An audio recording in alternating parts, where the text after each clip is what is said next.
Subhanallah walhamdulillah, la ilaha illallah, Allahu Akbar. Assalamualaikum warahmatullahi wabarakatuh. Alhamdulillahirabbil alamin wa bihi nasta'in wa ana umuddin yaudin. Assalatu wassalamu ala asrofil anbiya'i wal mursalin wa ala alihi washabihi ajmain, amma ba'du. Baiklah, yang pertama-tama marilah kita panjatkan puji syukur kita kehadirat Allah Subhanahu wa taala karena pada kesempatan kali ini kita dapat melakukan kegiatan penyampaian materi pesantren Ramadan ya, dalam keadaan sehat walafiat. Yang kedua, sholawat serta salam kepada Nabi besar Muhammad Sallallahu Alaihi Wasallam. Nah, untuk kesempatan kali ini Bapak akan menyampaikan beberapa hal. Yang pertama adalah terkait materi yang akan Bapak sampaikan ini termasuk dalam materi PPK GLS untuk siswa-siswi kelas 10 dan kelas 11 yang kemarin tidak mengikuti kegiatan pesantren Ramadan dan buka puasa bersama secara offline di sekolah, maka tetap mendapatkan tugas di rumah masing-masing. Apa saja sih Pak tugasnya? Yang pertama, tugasnya adalah mencatat materi yang Bapak sampaikan hari ini, saat ini. Silahkan dicatat semuanya di buku PPK kalian. Yang kedua adalah menulis kaligrafi atau membuat kaligrafi atau poster sesuai yang diinformasikan melalui wali kelas. Contohnya ini Bapak ada ya. Ini adalah contoh kaligrafi, pembuatan kaligrafi. Ini kaligrafi ya. Selanjutnya masih kaligrafi juga. Ini contoh kaligrafi. Ini masih ada kaligrafi lagi. Ya, selanjutnya adalah masuk poster. Silahkan kalian berkreasi di rumah masing-masing ya. Ini adalah poster. Ya. Kemudian ada lagi ini yang full color. Silahkan kalian bisa memilih bebas ya. Ini adalah contoh. Itu adalah contoh-contoh, silahkan kalian buat di rumah masing-masing. Untuk kertasnya silahkan kalian minta dari wali kelas.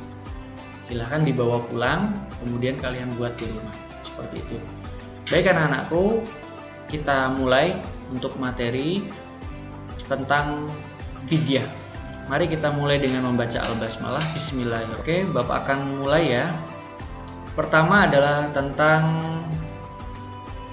kupas tuntas fidyah. Untuk materi Bapak hanya menyampaikan satu materi saja, yaitu terkait tentang fidyah. Silahkan untuk materi ini kalian tulis di buku PPK kalian, di buku GLS kalian. Bagi yang dapatnya warna biru ditulis di situ, yang kuning juga sama. Pak, kalau tidak cukup gimana? Terus dicatat di paragraf kedua, ketiga, keempat sampai 3-4 lembar, 5 lembar habis juga tidak apa-apa, silahkan. Nanti kalau habis minta lagi sama Bapak, nggak apa-apa. Dicatat ya.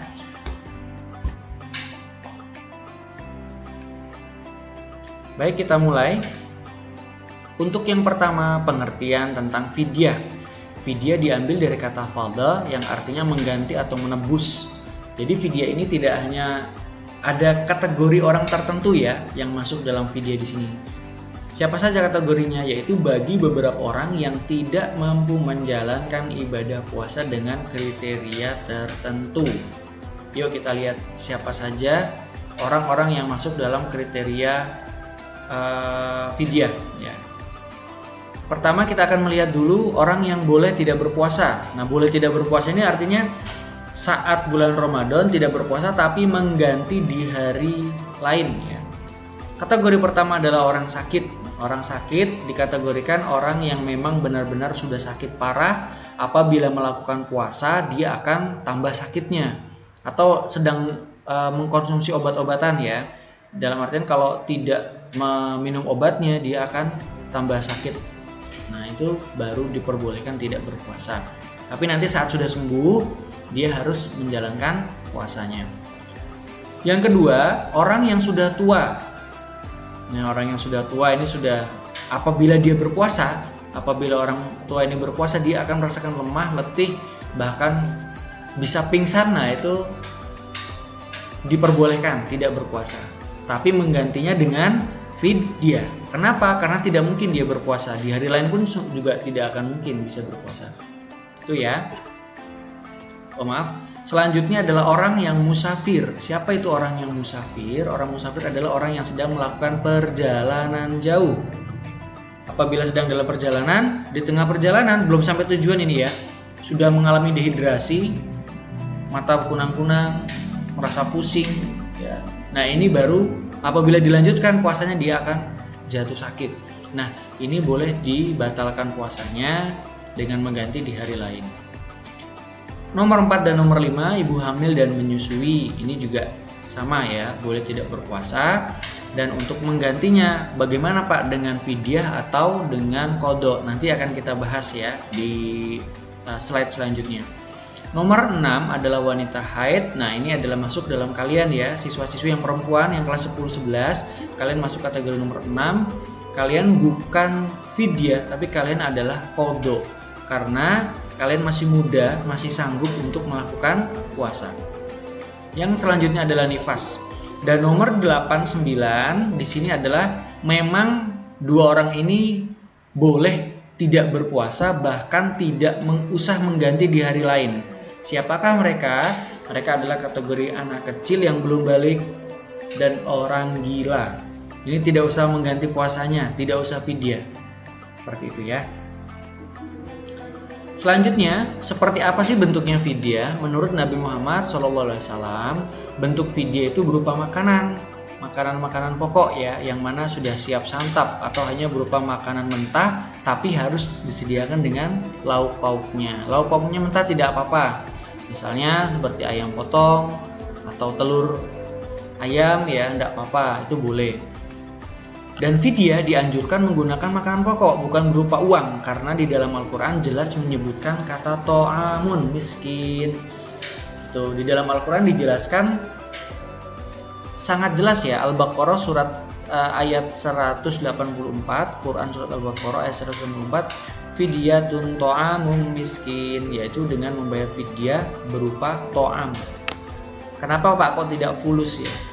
Dikhawatirkan ya, beberapa ulama mengkhawatirkan uang yang kita berikan kepada fakir miskin ini bukan menjadi bahan makanan, nanti dikhawatirkan malah menjadi kuota, pulsa, atau baju, atau bisa jadi rokok ya. Nah, ini kan kita tidak tahu.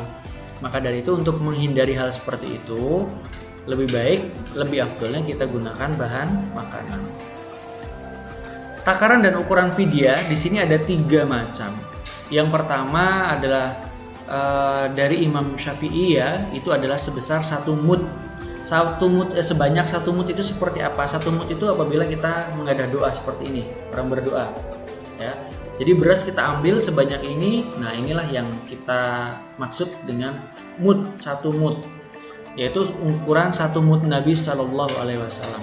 Nah, akhirnya ada beberapa ulama yang berbeda pendapat, karena 1 mudnya Nabi Shallallahu Alaihi Wasallam akan beda dengan 1 mud yang kita maksudkan.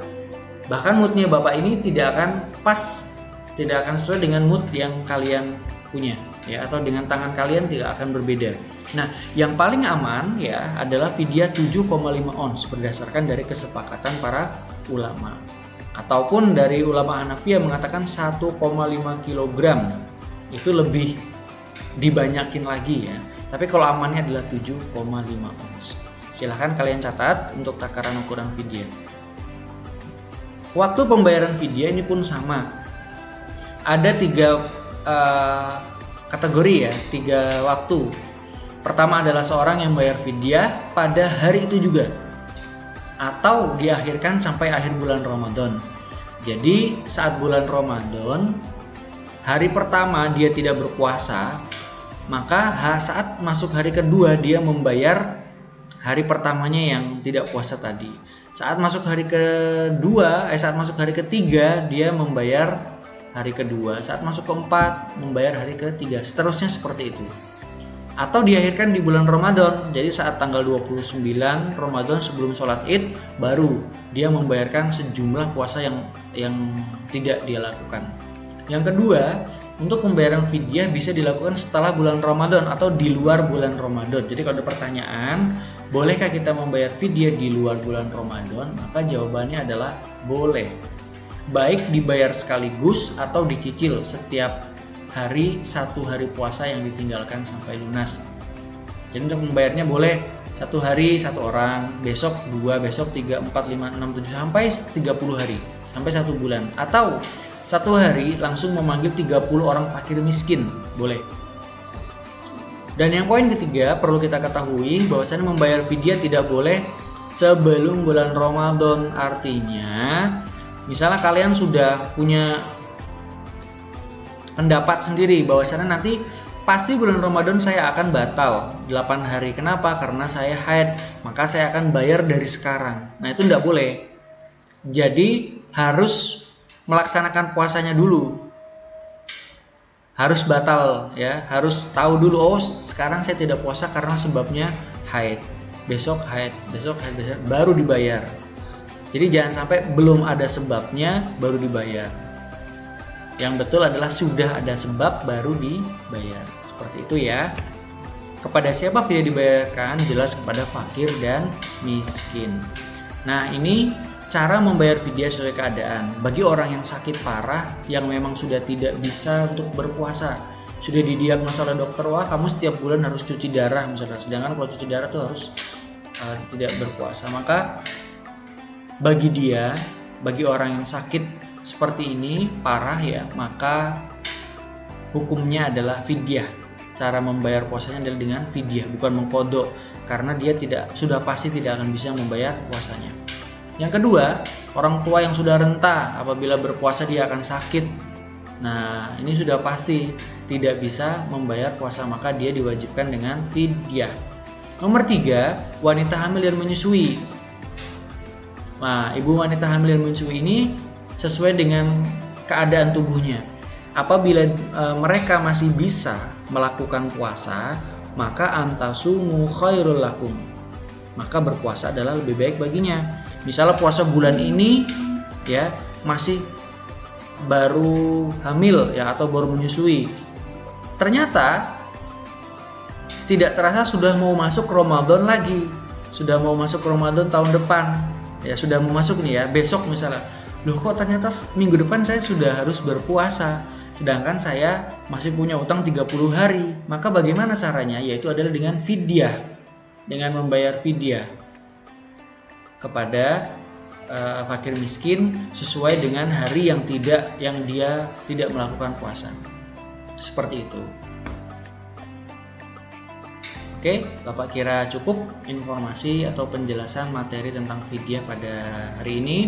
Bapak harapkan kalian bisa memahami. Apabila ada pertanyaan yang memang mau kalian tanyakan, boleh kepada Bapak nanti melalui WhatsApp ya. Bisa kepada wali kelas, Bu, minta nomor WA-nya Pak Gotama, boleh. Nah, untuk hal ini Bapak harapkan kalian sudah mencatat semua dan nanti bisa dikumpulkan kepada wali kelas masing-masing. Baik, sekian yang bisa Bapak sampaikan. Kurang lebihnya mohon maaf. Wabillahi taufiq wal hidayah. Wassalamualaikum warahmatullahi wabarakatuh.